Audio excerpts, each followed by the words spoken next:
Everybody sees brands as part of their identity, and those brands really say something about you as a consumer. Deep down, we're all chimps, really, and the emotional risk is always the most powerful one. Communications' role here is really just to help the spread of ideas. How to make people feel comfortable sitting inside a car, which essentially said, this is the cheapest of the cheap. The Dacia range, from 5995. You do the maths. Mass communications, if it's done in the right way, can really inject a sense of fear of missing out with customers around a certain new product. At the end of the day, you're only new once, and newness is a depreciating asset, I think, when it comes to being a business. So you've got one chance to get that launch right. Replace your normal toothpaste twice a day and it will help minimise the risk of acid erosion.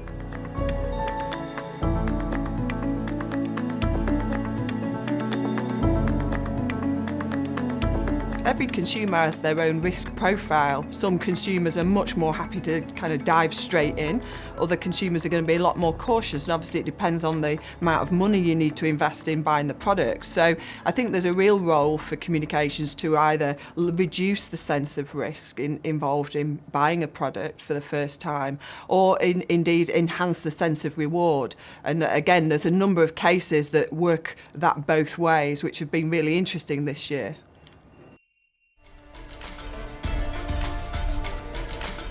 Renault bought Dacia, a Romanian brand, in about 1999, and they'd already launched it in Europe. So it was an interesting case when they started to bring the idea of a low-cost car into the UK market.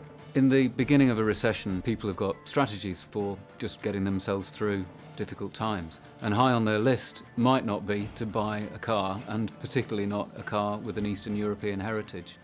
So the marketing team and the agency really were up against it. Ingrained prejudice against the provenance of the brand, a name that people hadn't heard of, and in a sense, many reasons not to buy. People definitely see a car choice as something that says something very personal about them. And I think from Dacia's point of view, is how to make people feel comfortable sitting inside a car, which essentially said, this is the cheapest of the cheap. Hello, we're Dacia. And they look to providing people with an intellectual alibi. We don't do frivolity. Function's our thing. It's how we keep quality high and prices low. They honed in on this idea of identifying their customer as making a savvy, clever choice. But research suggests that a touch of frivolity might make a car seem more appealing. So, just in case.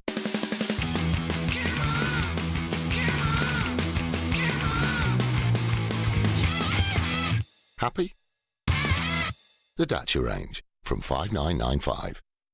You do the maths. It's really about saying, you know, I've made a wise choice. It gives you that sort of social currency, I suppose, that you haven't been fooled by all the kind of nonsense of the rest of the market. And I think it really kind of positions them as a challenger brand, not a compromise brand in the eyes of consumers, which I think is a really powerful place for them to be. And it would separate them from Renault and create some real space for them as an organisation for the two brands to operate. So it was quite clever. New Dacia Duster. New look, new features, same price.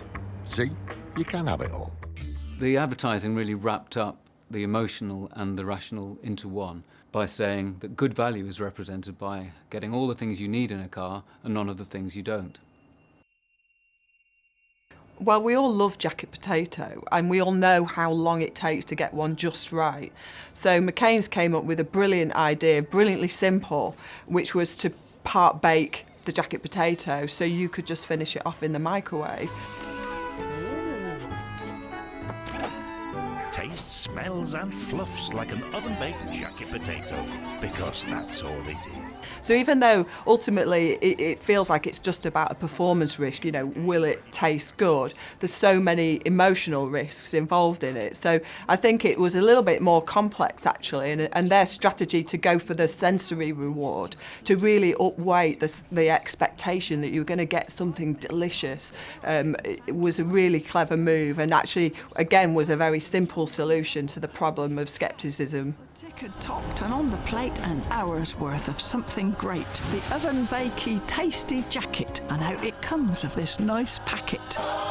McCain, happy days. They also back that up with some really interesting ideas in outdoor, for instance, using sensory media, fragrances and the heat of potatoes even for people to warm their hands on, which was a really interesting and clever idea. Even down to the way they plan their TV media itself, going the post-jacket watershed, as they put it. You know, putting media in exactly the moment when it was too late to make a jacket potato in the conventional way was an interesting idea. This is a real example, I think, of corporate risk, because I think when Karcher came out with their new idea of a window vac, retailers, I think, were a little bit reticent. It was a risk for them. Karcher's known as an outdoor brand targeting guys, for instance, and this is an indoor brand really talking to women. So I think they kind of hedged their bets. The new Karcher window vac sucks up all the liquid and moisture from your windows, leaving them beautifully clean with no drips, smears or streaks. The Karcher window vac, the effortless way to streak-free windows. Well, the Karcher window vac is just an excellent product, and the German engineers who built it knew that, the people who were the first to buy it knew that, but it's a product that needs to be seen to be believed. We all know how difficult it is to get a window clean, so for something to come on the market that just seemingly is magic, it makes it very difficult for people to believe. So I think communications had a critical role in allowing people to see the results, to lower, I suppose, the performance risk of buying the product. It's not a cheap product and people need to feel really convinced that it's going to work. So it was all about bigging up the reward, show people exactly how easy it is, that they don't have to learn something new, that it's a really simple product to use and it's got amazing results. And I think that's quite powerful for them as an organisation to open up new types of customers, new types of cleaning, gadgets and gizmos, if you like, in the future. What distinguished this story in advertising terms was that they were able to evaluate the effectiveness of the first few weeks of advertising very early on, applying econometrics to the analysis. And that not only demonstrated the whole thing was working, it showed which parts of the mix were working, and it provided the basis for an argument that allowed them to reinvest very quickly to exploit even more sales.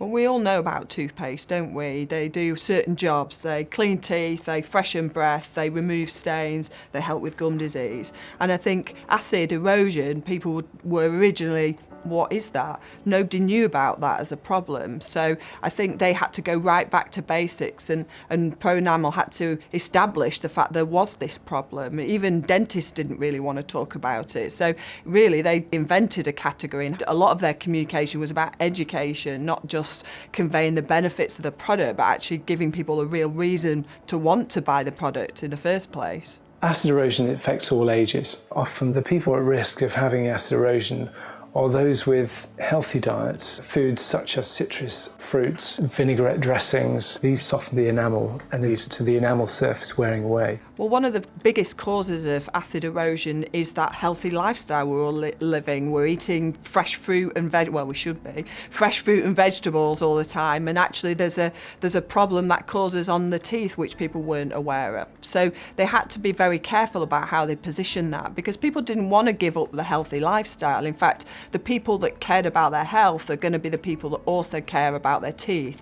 So they had to position it in a very careful way, which was saying, do you know what, we can help you continue to live that healthy lifestyle because we've got an answer to the acid erosion problem. We don't need to stop eating healthily. We just got to be careful about how we protect our teeth. I recommend to use Pronamel twice a day. Pronamel rehardens the surface of the tooth and helps protect the tooth from further acid erosion. They did a real mix of media, not only TV to really convey and provide the credibility of the dentist speaking honestly about this new product and this new problem, but they also placed a message around purchase of fruit and veg and when those kinds of drinks and products were being consumed, which made it really relevant to the target audience at that precise moment.